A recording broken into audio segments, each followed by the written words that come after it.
អូនបានបកកប់ស្ដាយហើយបងជួយយកតិចបានអត់ បាច់ទេអរគុណហើយ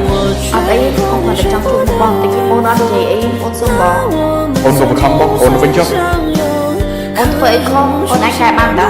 គេបងជួយចិត្តញ៉ាំកប់ស្ដាយទីឥឡូវអូនបកឲ្យបងហើយតា អូនបាច់មកធ្វើល្អដាក់បងទៀតទេបងជប់ស្រឡាញ់អូនទេបងជប់ស្រឡាញ់អូនទេ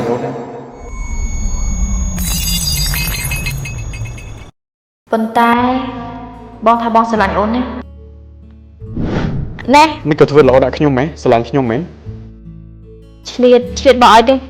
តែបងស្រឡាញ់អូន គេអាចសារភាពស្នេហ៍ប្រាប់ឯង ស្រឡាញ់អត់តែញ៉ាំបងឯងតាធ្វើគូស្នេហ៍ ទិញមួយថតមួយថ្ងៃនេះផ្ញើសារច្រើនដងហើយឯងអត់ខ្លាចគេធន់ទេហ៎ ស្អាតតែមកក៏ត្រូវដាក់ចិត្តគូស្នេហ៍ដែរ មើលណែ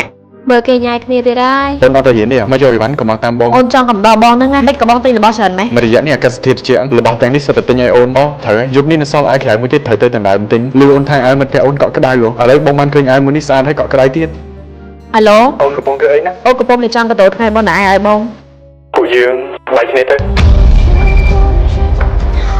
ហេតុអីទៅអូនគាត់តែចង់ដឹងចម្លើយពិតប្រាកដមួយរយៈពេលដែលនៅជាមួយបងកន្លងមកពេលត្បិតតែខ្លីមែនតែអូនពិតជាសប្បាយចិត្តរាល់ពេលដែលបងបានដៃអូនហើយសោកតែអូនមានអារម្មណ៍អូនជាមនុស្សដែលមានសុភមង្គលជាងគេលើលោកនេះជាថ្នាំបញ្ចុះកម្ដៅនេះជាបបរខ្ញុំដាំសូមជួយយកឲ្យគាត់ផងបានអត់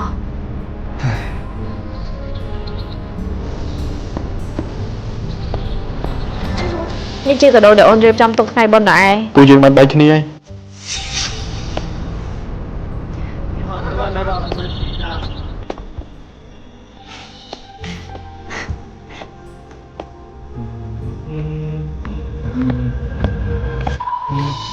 នេះក៏អូននៅនឹងទៀត អូនគាត់តែចង់ដឹងថាមិនបានទៅជាអញ្ចឹងឬក៏មកពីអូនផ្ញើសារឲ្យបងច្រើនពេកហើយធ្វើឲ្យបងធុញ អត់ទេ អញ្ចឹ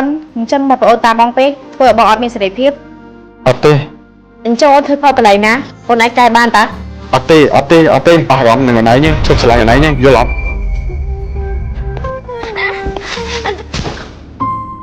ស្រឡាញ់អត់តែញ៉ាំបងឯងតាធ្វើគូស្នេហ៍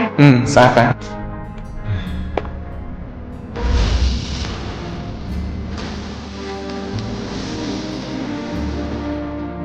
មកដល់ពេលនេះខ្ញុំនៅតែមិនទាន់យល់ពីមនុស្សខ្លះ